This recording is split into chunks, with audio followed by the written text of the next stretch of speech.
चलिए आगे बढ़ते हैं। इस वक्त एक बड़ी खबर है, पायलट प्रकरण में लेटेस्ट ये अपडेट है जो आपको जाननी बहुत जरूरी है। पायलट के बीजेपी ज्वाइन करने में एक नया पेंच फंस गया है। पायलट से बातचीत के बाद जेपी नड्डा के मन में उठा एक सवाल, क्या सचमुच पायलट के पास रिक्वायर्ड नंबर अर्थात कम से कम 30 विधायकों का समर्थन है? इसको लेकर पेंच फंसा हुआ है। सवाल ये उठा है जेपी नड्डा के मन में, अगर है सचमुच ऐसा तो फिर हो सकती है पायलट की बीजेपी ज्वाइनिंग, और अगर पायलट के पास है फिलहाल केवल 1 दर्जन विधायक तो बीजेपी नए सिरे से कर सकती है इस सारे मामले पर विचार। और इसी पर दिल्ली ब्यूरो चीफ अदिति नागर हमारे साथ जुड़ चुकी है। अदिति, एक नया पेंच फंसता हुआ दिखाई दे रहा है, क्या डिटेल्स है? देखिए, सबसे पहले तो ये जो नंबर 30 बताए गए हैं, ये 30 नहीं है, 12 से 13 विधायक फिलहाल सचिन पायलट के साथ हैं। दूसरी मैं बात आपको बताना चाहूंगी कि जहां तक मेरे सूत्र बता रहे हैं, भारतीय जनता पार्टी में शामिल नहीं हो रहे अभी सचिन पायलट। और सचिन पायलट अभी से नहीं, कई लंबे समय से ये कहते आ रहे हैं कि मैं भाजपा में शामिल नहीं होऊंगा, लेकिन अभी ऐसी स्थिति उत्पन्न हुई और इनफैक्ट दिल्ली के काफी पॉलिटिकल गलियारों से खबर निकल कर आई कि कल शामिल हो सकते हैं सचिन पायलट। लेकिन फिलहाल यही बात सामने आई है कि अभी सचिन पायलट भाजपा में शामिल नहीं हो रहे हैं। और देखिए, नंबर बहुत बड़ी बात है यहाँ पर भाजपा भी ये चेक कर रही है, भाजपा भी ये सोच रही है कि अगर 12 से 13 विधायक हैं और अगर उनको रिजाइन करा के भाजपा में शामिल होता है तो भाजपा का परिवार, ये कुनबा बढ़ता है, वो एक अलग मुद्दा है, सदस्यता बढ़ती है, ये अलग मुद्दा है। लेकिन मुद्दा ये है कि जो उद्देश्य है अशोक गहलोत सरकार गिराने का, वो मुद्दा पूरा हो पाएगा या नहीं, और सवाल है नहीं। तो ऐसे में कहीं ना कहीं ये राजनीतिक जीत अशोक गहलोत की होती नजर आ रही है। पर अभी भी जिस तरीके से हर पल ये गेम बदल रहा है, हर पल ये पूरी सिनेरियो बदलती जा रही है, अभी भी इस तरीके से चीजें नहीं सोची गई थी जो हो रही हैं। ऐसे में पायलट के साथ वो 12 से 13 विधायक कल सुबह तक भी होते हैं, अगर होते हैं तो क्या नंबर बढ़ता है, कम होता है, बहुत सारे सवाल यहाँ पर खड़े होते हैं। लेकिन बॉटम लाइन बात यह है कि अभी 30 नहीं, केवल 12 से 13 विधायक पायलट के साथ हैं। और दूसरा, फिलहाल मेरे सूत्र ये बता रहे हैं कि अभी बीजेपी ज्वाइन नहीं कर रहे हैं। अदिति, ये मैं आपसे जानना चाह रही हूँ कि अगर कल सचिन पायलट बीजेपी में शामिल नहीं होते हैं तो इसके पीछे की वजह ये नहीं होगी कि सचिन पायलट अभी नहीं चाहते हैं, बल्कि इसके पीछे की वजह ये होगी कि बीजेपी को थोड़ा सा वक्त और चाहिए मंथन के लिए। नहीं, ये कहना साफ नहीं होगा, क्योंकि कभी से भी सचिन पायलट बीजेपी में शामिल नहीं होना चाहते थे। या तो पायलट कांग्रेस में ही संघर्ष करना चाहते थे, या फिर पायलट अपनी खुद की एक पार्टी बनाकर आला कमान को मैसेज देते हुए आगे बढ़ना चाहते थे। ऐसे में कोई मजबूरी होगी तभी पायलट ज्वाइन करेंगे।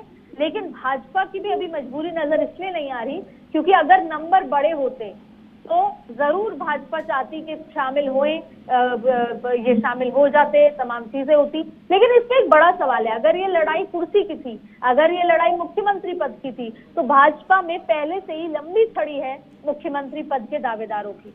तो मुख्यमंत्री की उस रेस में क्या सचिन पायलट फिट होते, ये भी एक बड़ा सवाल है। लेकिन फिलहाल अगर जिस तरीके से ज्योतिरादित्य सिंधिया भाजपा में शामिल हुए और उनसे मध्य प्रदेश की कुर्सी फिलहाल बहुत दूर हो गई है मुख्यमंत्री पद की, वैसे ही अगर ये भाजपा में शामिल होते हैं तो मुख्यमंत्री पद की कुर्सी तो बहुत दूर होती है, लेकिन अस्तित्व की भी लड़ाई होती है। तो ऐसे में, और जाहिर तौर पे भाजपा भी केवल तब इंटरेस्टेड होगी जब ज्यादा नंबर हो और अशोक गहलोत की सरकार हिले, अशोक गहलोत की सरकार इंटैक्ट रहे और भाजपा में ये लोग शामिल भी हो, तो उससे भाजपा का कोई वैसे फायदा नहीं होगा जो भाजपा देखती है। हाँ, एक कुंबा बढ़ेगा, जाहिर तौर पे मेंबरशिप बढ़ेगी, और ये कहने को होगा कि सचिन पायलट जैसे कद्दावर नेता भाजपा में आ गए, यानी कांग्रेस में टैलेंट की कदर नहीं है या कांग्रेस उस तरीके से नेताओं में कोई इसका एक दूसरा पहलू ये भी है, क्योंकि बीजेपी लगातार लंबे वक्त से इसी ताक में थी कि कभी तो ऐसा मौका मिले और उसको झट से बीजेपी लपके।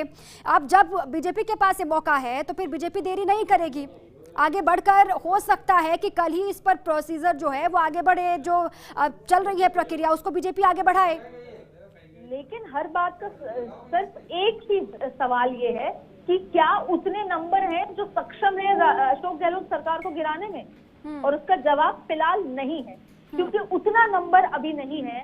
अगर 30 भी विधायक हैं तो 30 विधायक भी सक्षम अभी नहीं है जो अशोक गहलोत की सरकार गिरा सके। मैं यहाँ पे किसी भी व्यक्ति, किसी भी पार्टी या किसी भी सरकार का सपोर्ट नहीं कर रही हूँ, पर अगर हम प्रैक्टिकली ऑन पेपर बात करें कि क्या अभी 12 से 13 विधायक अशोक गहलोत की सरकार गिरा सकते हैं जो पायलट के खेमे में खड़े हो जाएं? नहीं।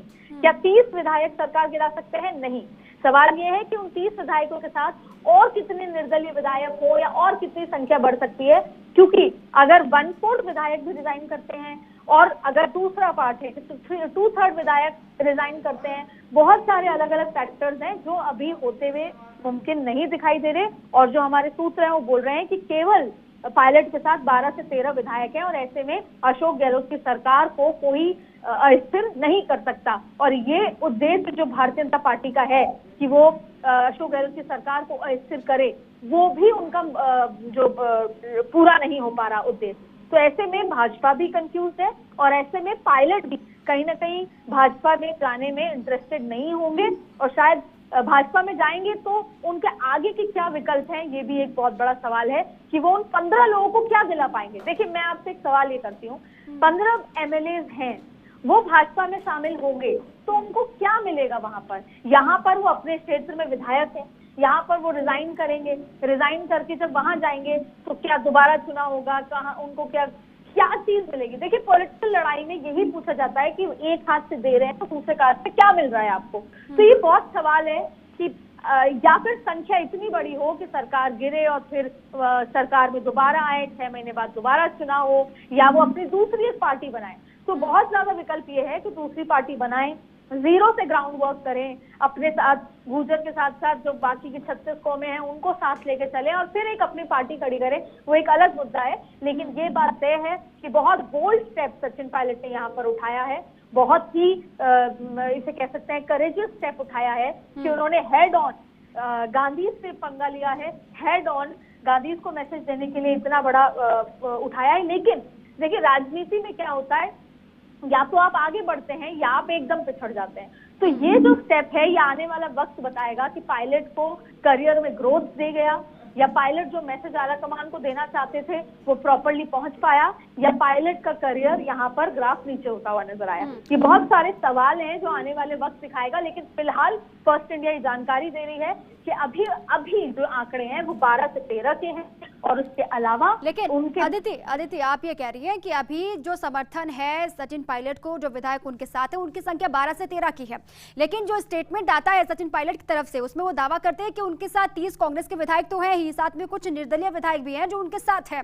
तो फिर ये दावा उन्होंने क्यों किया, पहले तो ये सवाल, और क्या ये दावा करके उन्होंने खुद को खतरे में डाल दिया है, ऐसा कह सकते हैं, मुश्किल में डाल दिया खुद को? सबसे पहले तो एक सवाल एज अ पत्रकार मेरा सचिन पायलट से ये है कि सचिन पायलट को अगर सरकार को अस्थिर करने की जानकारी देनी थी तो उनको या तो कोई वीडियो रिकॉर्डिंग करना था या उनको एक पत्र जारी करते हुए प्रेस रिलीज जारी करनी थी, एक कह सकते हैं ऑफिशियल। लेकिन व्हाट्सएप ग्रुप पर एक मैसेज आता है कि सचिन पायलट लेजिस्लेटिव एमएलए की मीटिंग में शामिल नहीं होंगे और उसके बाद ये कहा जाता है कि सचिन पायलट ये कह रहे हैं कि 30 विधायक गहलोत सरकार के साथ नहीं है और गहलोत की सरकार अस्थिर है।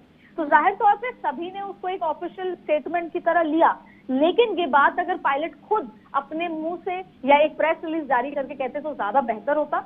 उसके अलावा देखिए पायलट ने ऐसा कहा है कि जरूर कुछ सोच समझ के कहा होगा, लेकिन फिर भी हमारी जानकारी अभी 12 से 13 विधायकों की है। लेकिन अगर 30 विधायक भी हैं तो लड़ाई लंबी है, क्योंकि 30 विधायक से सरकार अस्थिर नहीं हो रही है।